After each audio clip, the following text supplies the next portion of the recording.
Así inicia Noticia en Profundidad. Un placer acompañarles. Soy Tatiana Pérez y les saludo desde nuestra sede central en Caracas, en Venezuela. A partir de este momento, en la próxima hora, tenemos 3 temas que son noticia. Como siempre, primero los desplegamos en titulares. Es Noticia Colombia. En el Consejo de Seguridad de la ONU fue presentado el estado de la implementación de los acuerdos de paz.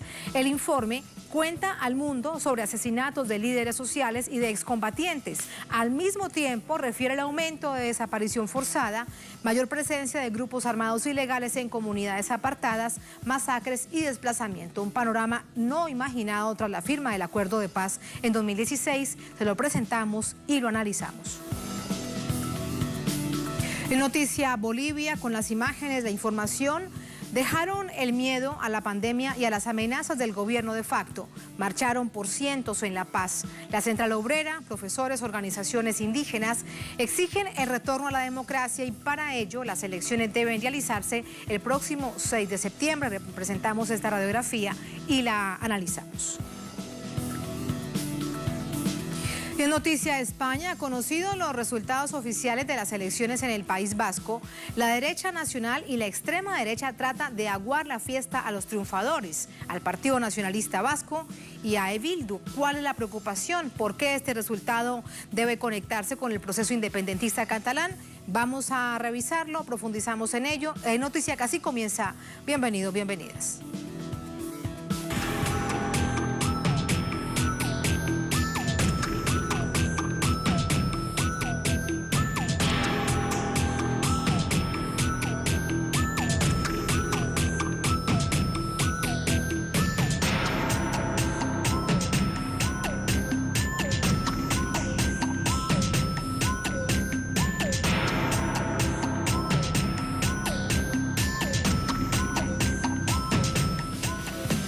Noticia Colombia. La misión de verificación de Naciones Unidas presentó ante el Consejo de Seguridad el crítico panorama de violencia que vive el país producto del conflicto armado y el incremento de esa tragedia.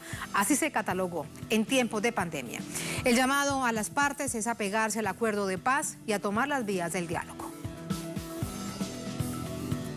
El jefe de la misión de verificación de la ONU en Colombia presentó ante el Consejo de Seguridad el informe trimestral sobre la implementación del acuerdo de paz. Manifestó su preocupación por el hecho de que grupos armados ilegales y organizaciones criminales están aprovechando la pandemia para expandir su control territorial. Exhortó al gobierno a utilizar los mecanismos de garantías de seguridad previstos en el acuerdo final para poner fin a la tragedia que viven los colombianos. La inseguridad que enfrentan excombatientes de las FARC-EP, comunidades, defensores y defensoras de los derechos humanos y líderes y lideresas sociales como la señora Carabalí, sigue siendo nuestra mayor preocupación. Y lamentablemente esta inseguridad ha continuado durante la pandemia. En este contexto, el jefe de la misión detalló que hasta el 19 de junio, la oficina verificó 32 casos de homicidios de líderes sociales y otros 47 que están en proceso de verificación, siendo el Cauca y Putumayo los departamentos de mayor afectación. Asimismo, la misión ha verificado 37 asesinatos de excombatientes en lo que va de año, para un total de 210 desde la firma del acuerdo de paz en 2016. Preocupan además al menos 15 hechos de desapariciones y que los familiares también son blanco de ataques. Sin duda, la violencia contra quienes dejaron las armas en el contexto del acuerdo y contra quienes defienden los derechos humanos y los derechos de las comunidades devastadas por el conflicto sigue siendo la amenaza más grave para la consolidación de la paz en Colombia. De igual forma indicó que la persistencia del conflicto sigue reflejándose en el reclutamiento y utilización de niños por grupos armados ilegales, así como el desplazamiento y confinamiento forzados masivos, en particular de comunidades étnicas. Detalló que en el último trimestre, más de 7.500 personas fueron desplazadas por la fuerza en la región del Pacífico. El pueblo, en cambio, ha cumplido con su parte. El jefe de la misión resaltó el papel de las comunidades y actores locales, así como del partido FARC, como promotores y partícipes de proyectos socioproductivos, estrategias para combatir la estigmatización de excombatientes y para la reincorporación. El jefe de la misión además llamó la atención a todos los actores a evitar reabrir discusiones sobre posibles modificaciones del acuerdo final. Sobre esta realidad intervino en la sesión la líder colombiana y defensora de derechos humanos, Clemencia Carabalí. Le invitamos cordialmente a que se reúna con nosotros los pueblos afrodescendientes e indígenas en Colombia, integrados en la Comisión Étnica para la Paz y la Defensa de los Derechos Humanos, en compañía de su relator especial para la prevención del genocidio, señor Adama Dieng, para analizar la crítica situación de subsistencia en nuestras comunidades en medio de la limpieza étnica y los sistemáticos crímenes atroces que se están perpetrando en nuestra contra. Es urgente. Desde los miembros del Consejo de Seguridad se llamó a retomar las vías del diálogo, particularmente entre el gobierno y el Ejército de Liberación Nacional, así como el apego al acuerdo de paz. Es que hay que avanzar en todos los ámbitos, empezando por la reforma territorial, la reincorporación económica y política de los excombatientes, así como las garantías de seguridad. El proceso de paz en Colombia no se puede detener. Es importante garantizar que el diálogo entre los distintos partidos y entre las distintas partes se recupere. De esta manera, la comunidad internacional continúa dando respaldo a un proceso cuyos resultados dan cuenta de que el actor principal, el Estado, no ha procurado su avance. Vamos ahora a Bogotá con nuestro corresponsal Hernán Tovar. Hernán, buenas noches. ¿Cómo se recibe en Colombia este informe de la misión de verificación de Naciones Unidas allí en el seno del Consejo de Seguridad? Tatiana, un saludo para usted, para toda la teleaudiencia que nos ve en estos momentos a través de las pantallas de Telesur. Y sí, efectivamente, así como lo expresó en este informe el Consejo de Seguridad, la misión de verificación, pues hay preocupación de distintos sectores en la sociedad colombiana, de las organizaciones de derechos humanos, desde los liderazgos sociales, porque es que las cifras son muy dicientes, Tatiana. Ustedes lo mencionaban en el informe, según organizaciones de derechos humanos, ya son más de 160 los líderes y defensores asesinados durante este año. Además, le voy a dar unas cifras en relación a los departamentos donde más afectación hay de violencia y asesinatos contra los líderes sociales, que encabeza el departamento del Cauca con 55 asesinatos. Le sigue Antioquia con 19. Putumayo con 15 y norte de Santander con 10. Estas cifras dan cuenta de la magnitud y de la preocupación que hay en relación a el asesinato de líderes sociales, defensores de derechos y excombatientes en el país el Fuerza Alternativa Revolucionaria del Común, partido que surgió de la firma de los acuerdos de paz, pues hasta el día de hoy ya han sido asesinados alrededor de 218 de sus integrantes, excombatientes. Mientras tanto, para el gobierno asegura que sigue comprometido con la implementación y la aprobación y financiación, además de la ejecución de proyectos de desarrollo en los 170 municipios que más se ven afectados por la violencia. Se ha cumplido, según el gobierno, con el proceso de reincorporación en el tema de los excombatientes. También se ha dicho que se ha avanzado en el tema de las investigaciones por el tema de los asesinatos en Colombia. Asegura que ya se han avanzado en el esclarecimiento de por lo menos o de alrededor del 49.7% de los asesinatos o de los casos que tienen que ver con los asesinatos de los líderes sociales, excombatientes y líderes de derechos humanos. Se exhortó también aquí, Tatiana, y es muy preciso y clave mencionarlo, que se exhortó para que se reúna la Comisión Nacional de Garantías de Seguridad lo más pronto posible. Ellos son los encargados de dictar las directrices o las políticas para la protección de los defensores de derechos humanos, líderes sociales, excombatientes, pero también de crear políticas para desmantelar el paramilitarismo que sigue vigente en muchas regiones del país, Tatiana.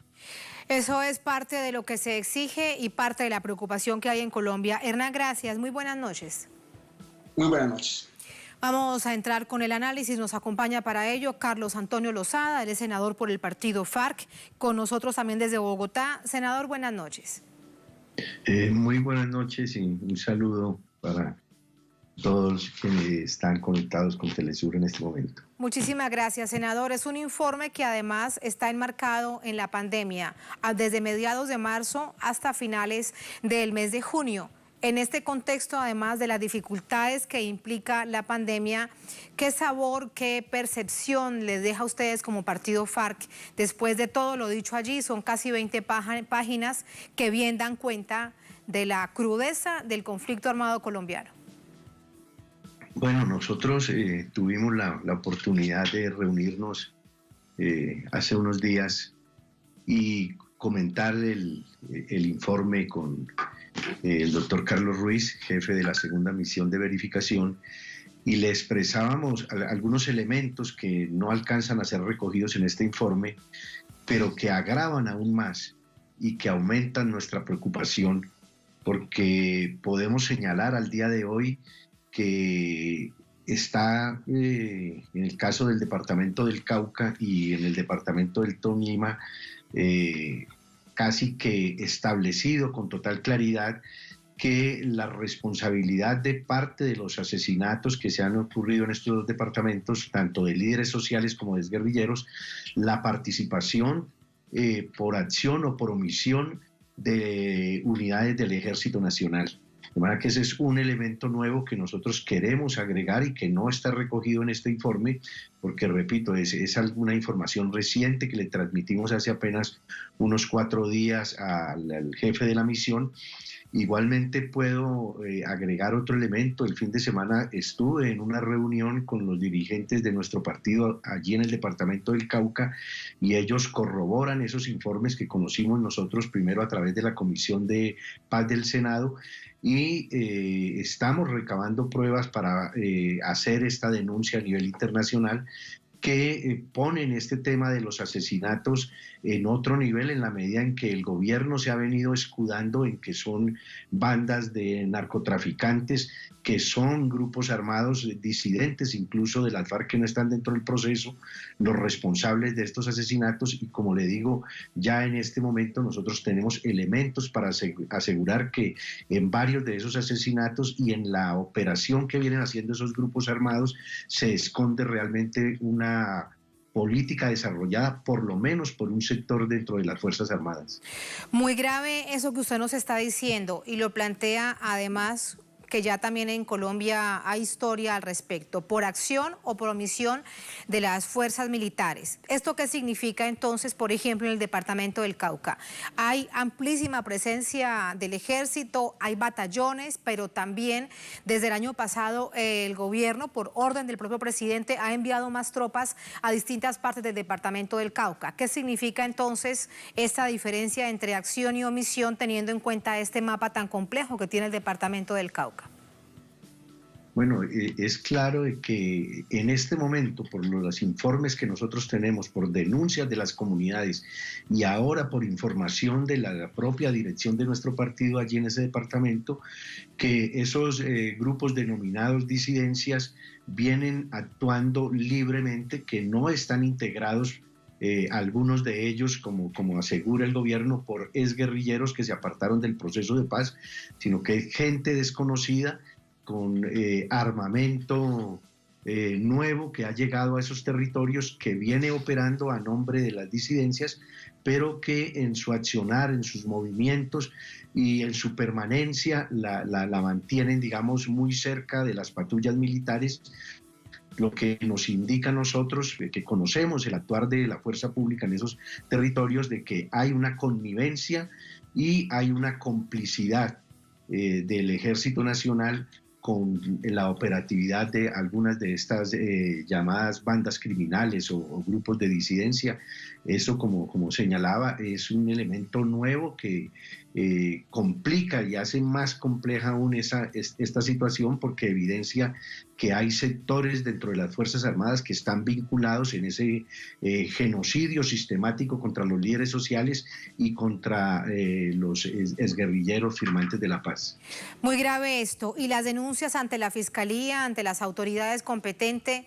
De hecho, el informe hace referencia a una situación bastante detallada de cómo van los casos con respecto a judicialización de autores materiales e intelectuales. No dicen qué departamentos, tampoco le identifica los nombres de sobre quiénes se está haciendo estas investigaciones, me refiero de las víctimas, pero lo deja planteado allí en términos generales. Así que también de eso salen una cantidad de preguntas. ¿Qué pasa entonces con las denuncias ante la Fiscalía con este nivel tan alto de impunidad que hay? Sí, yo he tenido oportunidad de reunirme en varias ocasiones con la doctora Marta Mancera, que es la encargada de la Unidad Especial de Investigación de la Fiscalía, a quien le corresponde asumir la investigación de los hechos que tienen que ver con los firmantes de la paz, pero también con los asesinatos de líderes sociales en los territorios, y puedo decir con pleno conocimiento que esta unidad hasta cierto momento estuvo tratando de avanzar en esas investigaciones, pero por razones que desconocemos, hace algunos meses esas investigaciones se han paralizado en debates que hemos realizado en el Congreso de la República, en los cuales ha estado la directora de esta Unidad Especial de Investigación.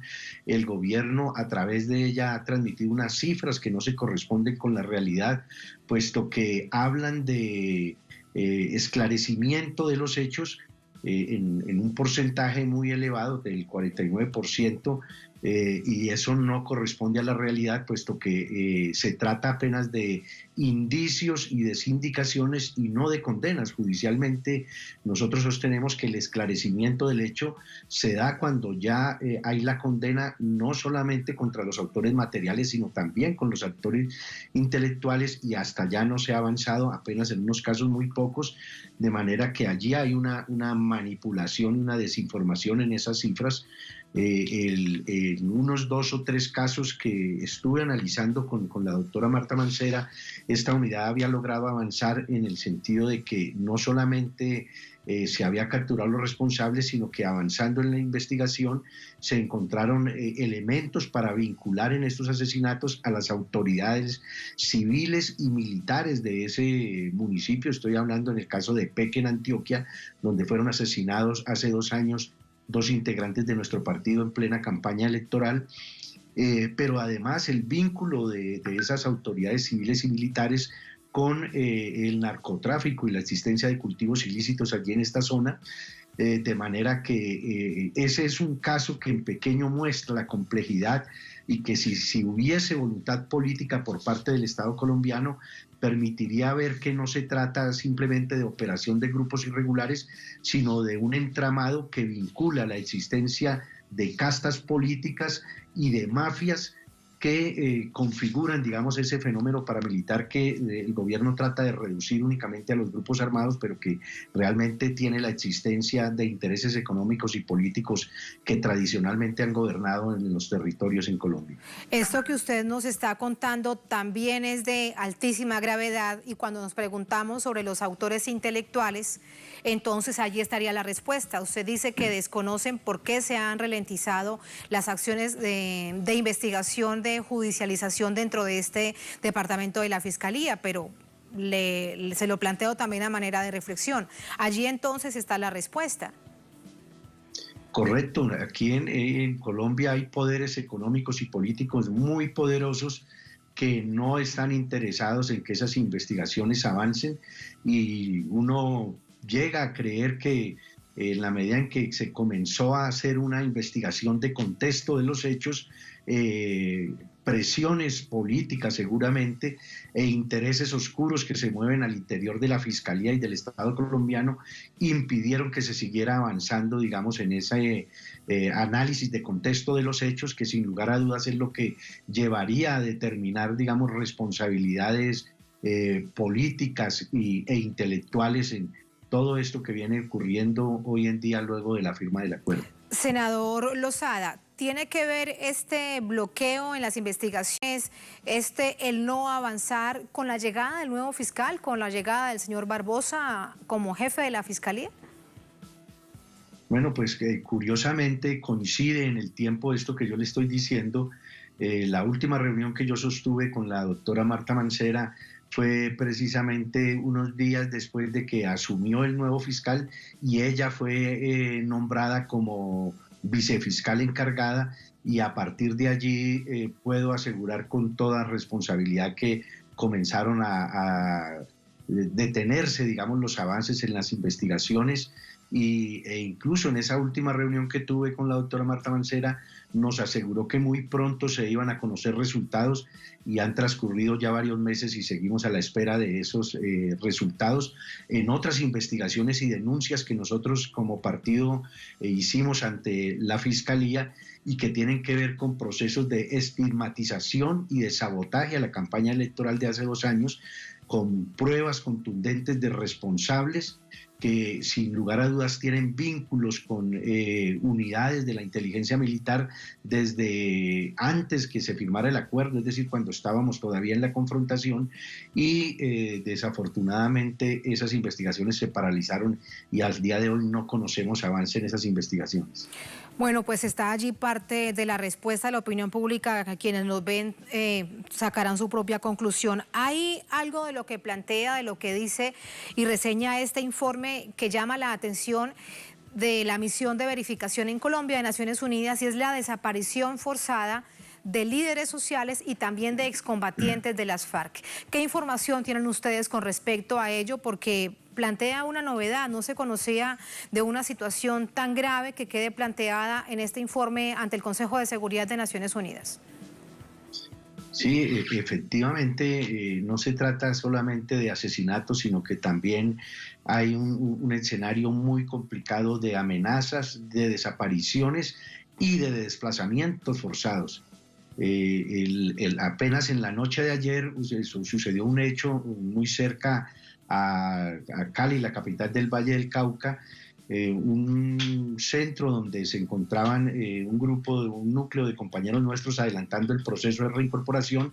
Hasta allí llegó un vehículo con aproximadamente 11 personas armadas, descendieron del vehículo, detuvieron ilegalmente a nuestros compañeros por varias horas, les robaron absolutamente todos sus enseres, los teléfonos, hasta las estufas que tenían y las vajillas, y eso lo hacen con total impunidad en una zona céntrica al suroccidente del país, de manera que es también los hostigamientos a nuestros familiares, un cuadro muy complejo que aspiramos nosotros a que este informe que entrega la segunda misión al Consejo de Seguridad de alguna manera llame la atención de la comunidad internacional y que se siga ejerciendo presión sobre el gobierno colombiano para que cumpla sus responsabilidades, no solamente legales y constitucionales, sino también los compromisos adquiridos en materia de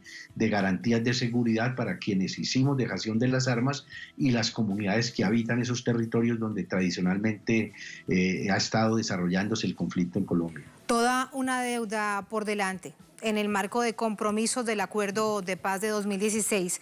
Senador Lozada, para despedirlo brevemente, la situación es esa, ese es el panorama en el país. Reconoce el informe de esta misión de verificación de la ONU ante el Consejo de Seguridad que el partido FARC, como excombatientes, han hecho todo lo que se había comprometido, que las poblaciones están trabajando, que en esa llamada Colombia Profunda, que en las organizaciones sociales hay un gran anhelo de paz. Sin embargo, hay un gran poder en este momento, que es el gobierno de la extrema derecha, que no avanza por toda la cantidad de situaciones que ya bien conocemos. ¿Qué hacer entonces? ¿Cómo se lidia con una situación de estas? Bueno, nosotros aspiramos que en el marco del ambiente y de los espacios que ha abierto la firma del acuerdo de paz, logremos construir a partir de esta dura realidad que se está viviendo en los territorios, lo que nosotros llamamos un bloque de fuerzas sociales y políticas que logre en el marco de las elecciones de 2022 elegir un gobierno que se comprometa realmente con la paz completa, que avance no solamente en la implementación, sino también en buscar una solución dialogada. Senador, pero mientras se llega al 2022, quedan todavía 2 años para las elecciones presidenciales del 2022. Sí, correcto, pero esa es la perspectiva. Es decir, con esto lo que quiero señalar es que no guardamos la más mínima esperanza que en el gobierno de Iván Duque, ligado a esas mafias del narcotráfico que históricamente han gobernado en Colombia, se pueda avanzar. Desde luego que eso no significa que no vamos a seguir denunciando, que no vamos a seguir luchando junto a las comunidades, que no vamos a seguirle solicitando a la comunidad internacional que nos acompañe hasta que logremos, digamos, ejercer la presión suficiente para que esas fuerzas que hoy en día están en el ejercicio del gobierno en Colombia paren y detengan, digamos, todo este genocidio contra nuestro pueblo. Pero en la perspectiva de mediano plazo lo que queda es buscar que puedan llegar al poder en Colombia las fuerzas sociales y políticas que realmente aspiramos a que el destino de nuestra patria no siga siendo ese doloroso conflicto que llevamos por más de medio siglo. Conflicto doloroso y tan extendido. Muchísimas gracias, senador. Buenas noches. Bueno, a ustedes muchísimas gracias. Así nos vamos a la primera pausa en esta emisión de Es Noticia. Al volver en Noticia Bolivia, dejaron el miedo a la pandemia y a las amenazas del gobierno de facto y marcharon por cientos en La Paz, la capital política del país. La Central Obrera, profesores, organizaciones indígenas exigen el retorno a la democracia. Para ello, las elecciones deben realizarse el próximo 6 de septiembre. Presentamos esta radiografía y la analizamos al volver en Es Noticia.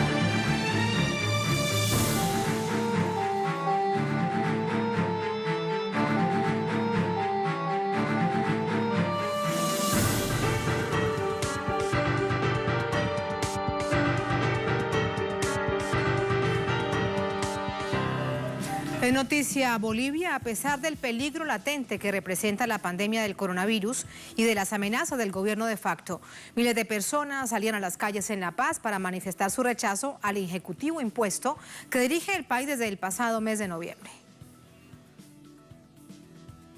Organizaciones políticas, sindicales, indigenistas e individualidades desafectadas al gobierno de facto, encabezado por Yanine Áñez, realizaron movilizaciones en las calles de la capital este martes. Los asistentes exigen la realización de elecciones generales, mejores medidas para contrarrestar el coronavirus y rechazan los casos de corrupción que han salpicado a altos funcionarios gubernamentales en los últimos meses. Como jóvenes, nosotros también nos hemos asentado aquí, apoyando a la Central Obrera Boliviana, porque se ha echado al basurero toda la inclusión social que se han construido en 14 años. Estamos siendo despedidos en todos los rubros, llámese fabriles, mineros, de YPFB, tenemos compañeros de la misma prensa que están siendo echados a la calle. Con respecto a una hipotética suspensión de los comicios pautados a realizarse el próximo 6 de septiembre, debido al pedido que realizó a la Organización de Estados Americanos, el vocero de los sectores más extremistas de la política local, Luis Fernando Camacho, el expresidente Evo Morales, expresó a través de las redes sociales que no acatar la ley de convocatoria a las elecciones de septiembre es un acto de sedición, se constituirá en un nuevo golpe de Estado contra la democracia y en un atentado contra el derecho del pueblo a elegir a sus autoridades nacionales. La movilización social demanda mejores gestiones sanitarias contra la COVID-19, que estaría incrementando su impacto especialmente en ciudades como La Paz, Santa Cruz y Cochabamba. De acuerdo a medios locales, solo en La Paz, los contagios de COVID-19 se han disparado en las últimas horas. La capital habría desplazado a Santa Cruz como el epicentro de contagios a nivel nacional, que que la jornada de este martes superó los 1.000 contagios confirmados.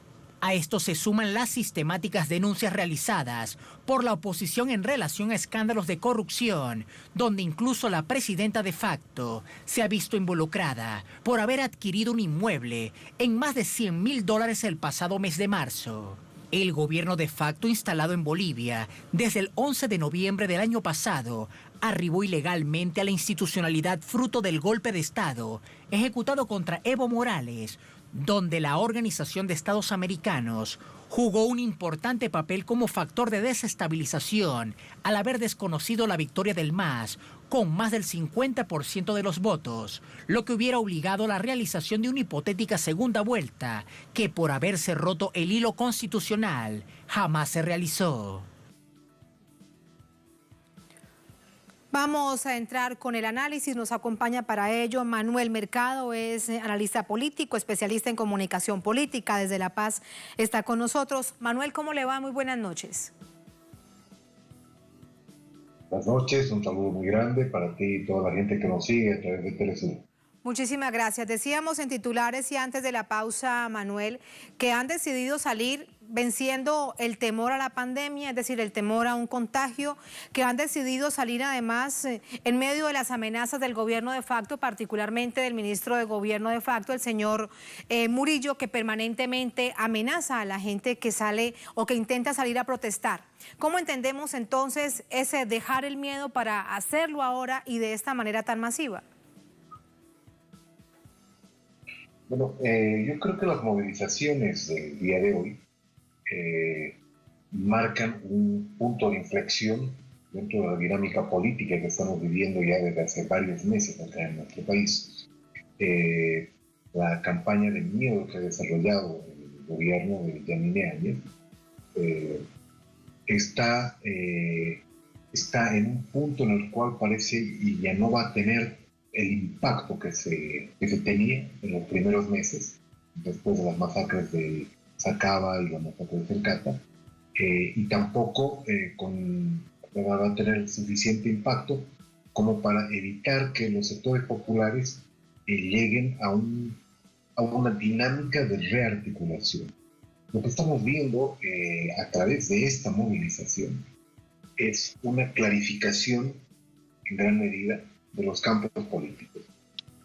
Por un lado, el campo popular, y por otro lado, el campo restaurador conservador, que hoy ya tiene una visión mucho más clara, es decir, se está aclarando el escenario y evidentemente los sectores populares están en un franco proceso de rearticulación, porque hay que recordar algunos datos muy interesantes. Si bien la Central Obrera Boliviana es la que a la marcha del día de hoy en diferentes lugares del país, no solamente en La Paz, en el norte de Potosí, en Cochabamba, en Santa Cruz, en diferentes lugares, hay muchos sectores que no están afiliados a la COP que se suman a esta convocatoria. Ahí están las juntas vecinales, están grupos de padres de familia, están transportistas, están gremiales que son los vendedores informales, es decir, tenemos una movilización realmente popular, no sectorial, no solamente institucional, por la Central Obrera Boliviana, sino que es capaz de cobijar esta convocatoria a amplios sectores de la población. Entonces estamos ante un proceso de recomposición, de redinamización, de rearticulación del bloque popular, que obviamente está plantándole cara a este gobierno y que tiene una agenda bastante clara y bastante definida.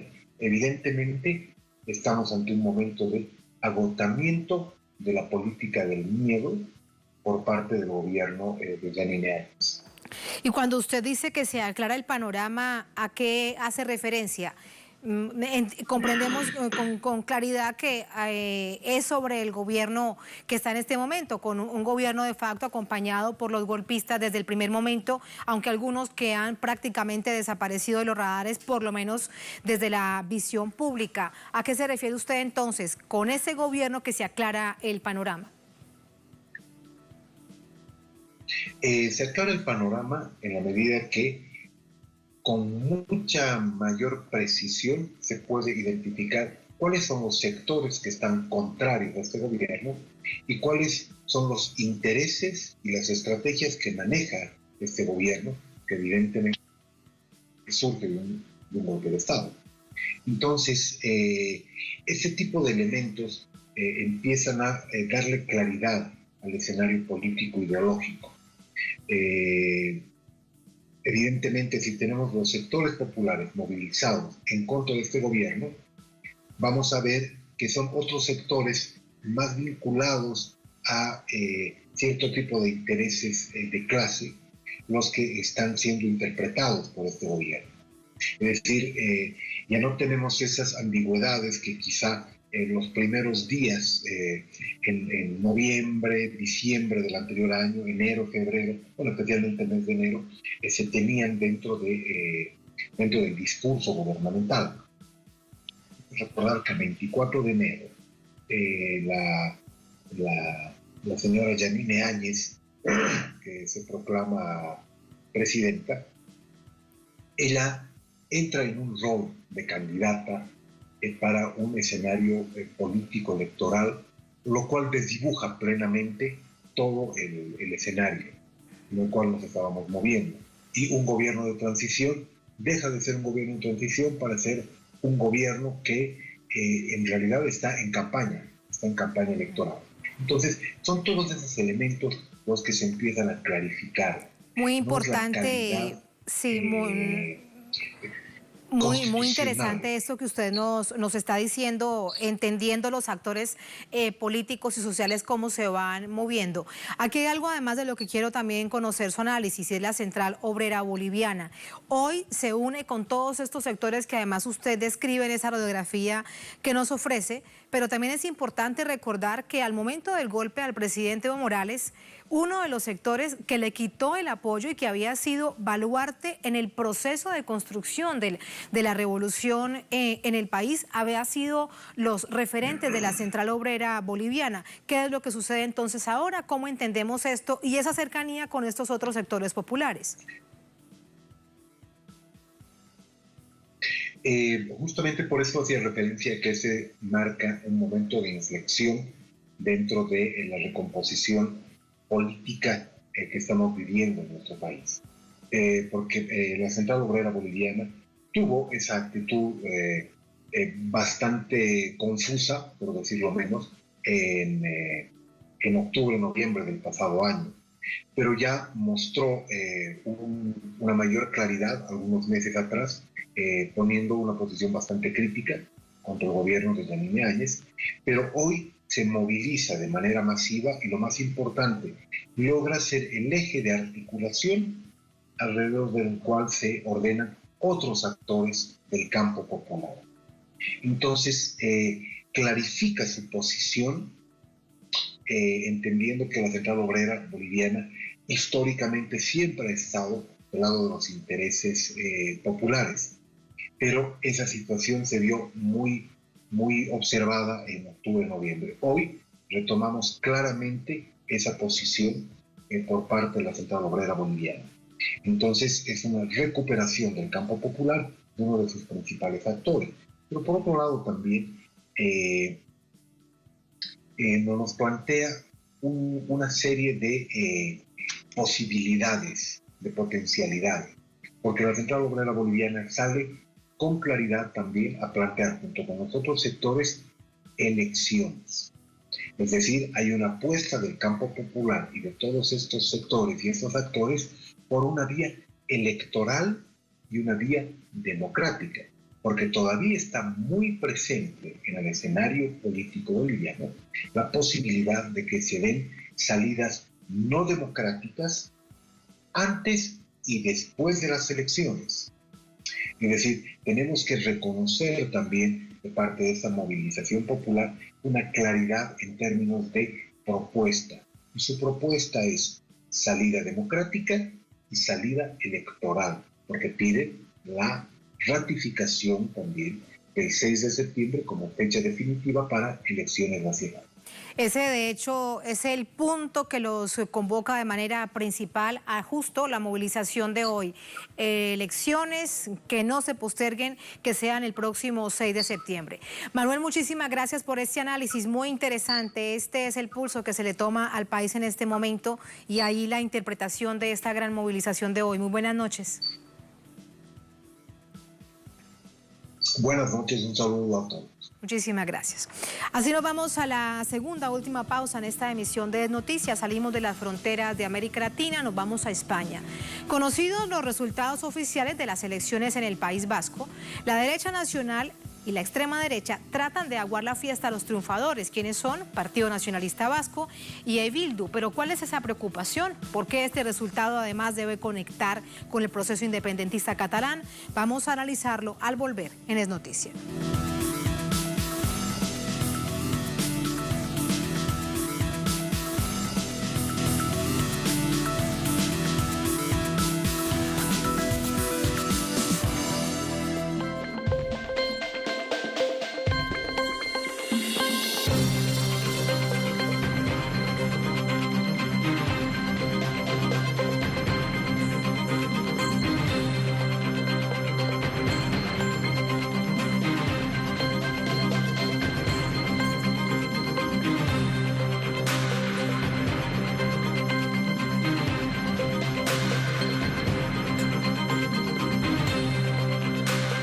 Es noticia España. Las elecciones regionales, como las del País Vasco del pasado fin de semana, han generado alerta entre partidos de la derecha e incluso algunos que una vez fueron de Unidas Podemos, de esta coalición de izquierda.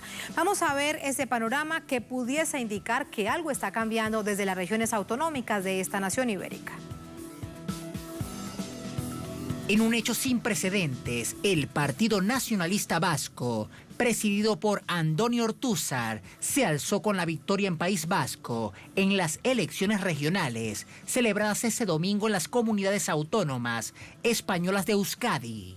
El PNV fue la fuerza política más votada. Con el 100% de los votos escrutados, la agrupación nacionalista obtuvo 31 escaños en el Parlamento Regional, 3 más que en las elecciones de 2016.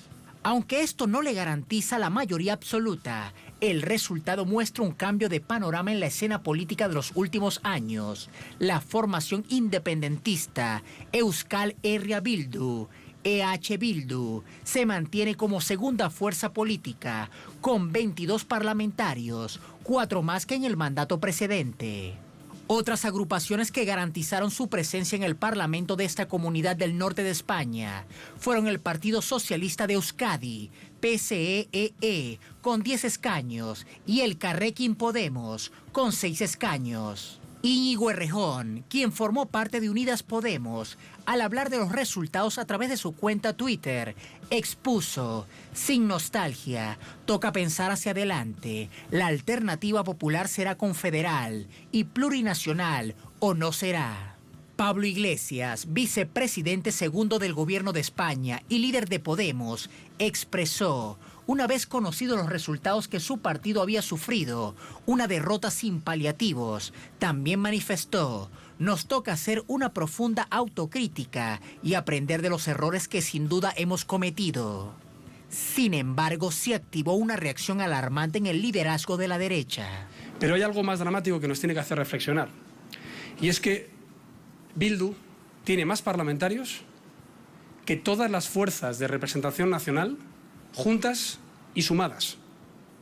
Bildu tiene más diputados que el Partido Socialista, que Podemos, que el Partido Popular, que Ciudadanos y que Vox. Algo estará haciendo mal la sociedad española. Respecto a los partidos conservadores, la coalición formada entre el Partido Popular y Ciudadanos, PP más CS, se quedó con 5 puestos parlamentarios. En las votaciones celebradas en 2016, ambos se presentaron de manera independiente, y en el caso del Partido Popular habían logrado 9, que para las agrupaciones de derecha significa un considerable descenso en las votaciones. Aunque la derecha y su prensa hegemónica han querido presentar los resultados de las elecciones vascas como una derrota para la izquierda española, parecieran esconder los temores que representan los movimientos independentistas que socavan a su establishment. Y ese es precisamente uno de los temas que nos ocupa en el análisis. Nos acompaña para ello Carlos Aznares, es periodista argentino, director del periódico Resumen Latinoamericano, es analista internacional, nos acompaña desde Buenos Aires. Carlos, qué placer, muy buenas noches, ¿cómo le va? ¿Qué tal, Tatiana? Un gusto estar otra vez con la audiencia de Telesur. Muchísimas gracias. Nos preguntábamos antes de la pausa, ¿cuál es el temor, cuál es el miedo de la extrema derecha de este resultado del País Vasco? Bueno, claramente de que hay un apoyo muy fuerte a un sector independentista del País Vasco que para la derecha sigue siendo ETA. Ellos hablan de Bildu como si no hubiera pasado nada en el País Vasco, donde ETA ya no existe más, y ellos siguen con esa campaña de generar desestabilización a cualquier intento del independentismo, tanto sea el del País Vasco como el catalán. Y no olvidarse también que en Galicia hubo un resultado en el cual, si bien ganó la derecha, el BNG, que es el Bloque Nacionalista Galego, obtuvo, quintuplicó los votos. O sea que también ahí hay un toque. Evidentemente están montando todo un operativo mediático, sobre todo, tienen gran parte de la prensa española siempre ha adversado al independentismo vasco como al catalán, lo han criminalizado y ahora que es una época de paz, lo siguen criminalizando por cosas del pasado, cuando la mayoría de la gente en el País Vasco está dispuesta a hacer cambios profundos y además a criticar duramente la relación con España, cosa que no hace el Partido Nacionalista Vasco, el que ha ganado, siempre ha tenido una relación mucho más sumisa con España, digamos, haciendo negocio, por supuesto.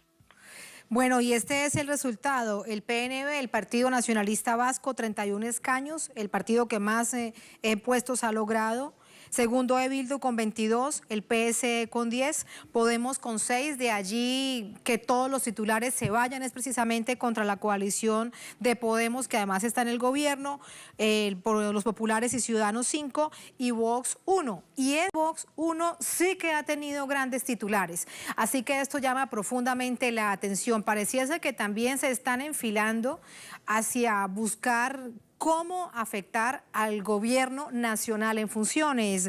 Carlos, conocer tu visión acerca de ello, además como un experto en medios de comunicación, porque todos los titulares son contra Podemos, contra la coalición de Unidas Podemos. Por supuesto, por ahí también van en contra del gobierno porque son parte de la coalición de gobierno.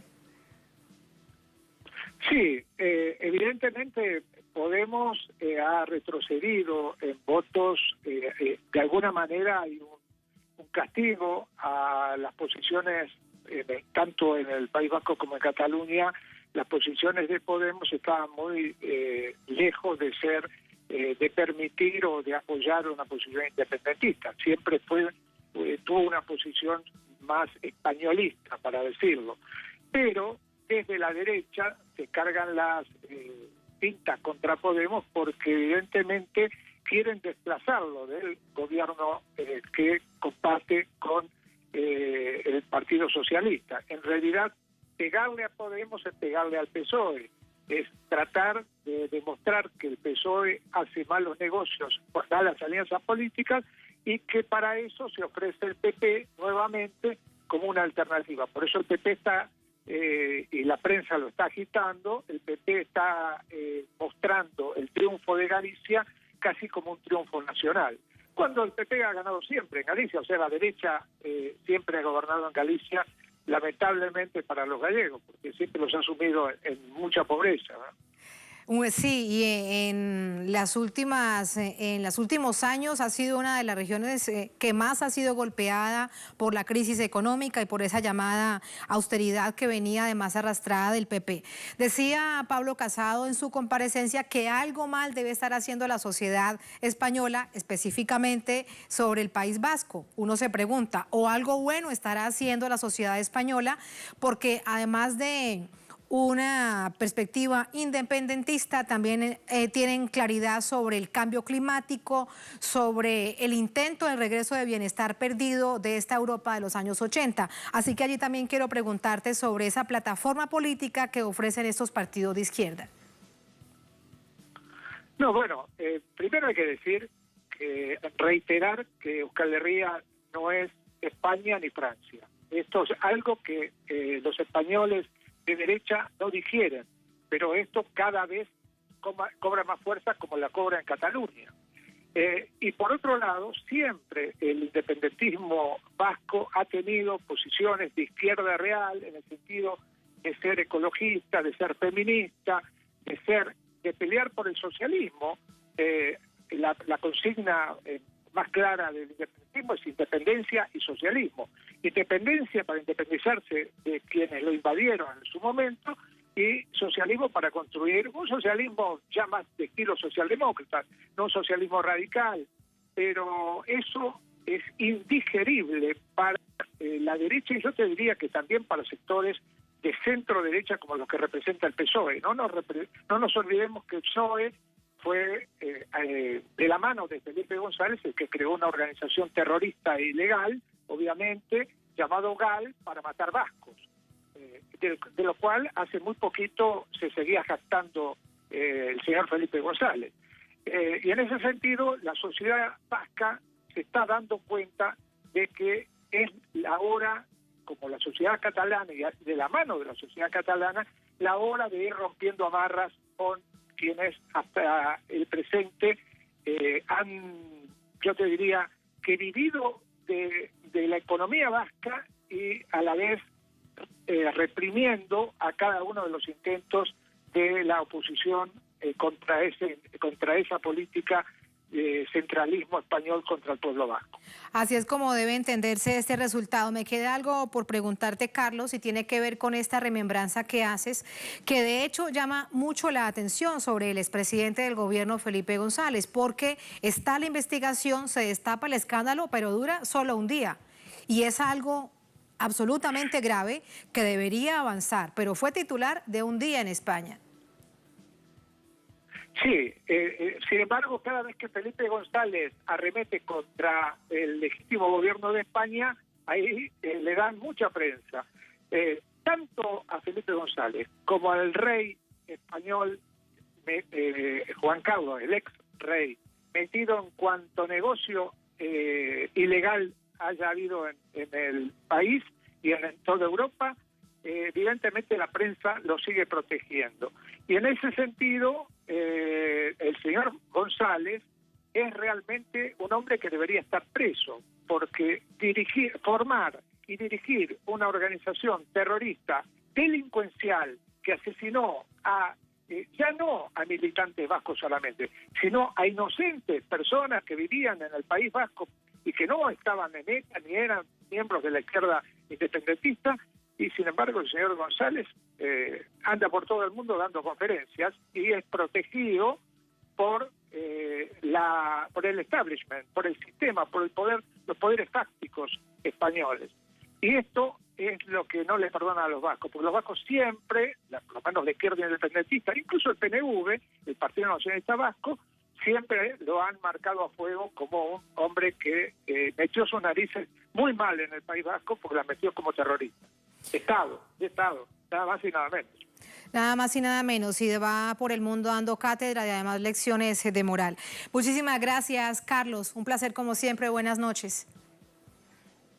Un abrazo grande para todos ustedes. Un abrazo. Gracias, Carlos. Gracias a ustedes por habernos acompañado. Ponemos punto final a esta emisión de Noticias. Cerramos nuestra pantalla tradicional. Nos quedamos en redes sociales, @Noticia Telesur, @Tatiana Telesur. Como siempre, un placer. Sigan con nosotros.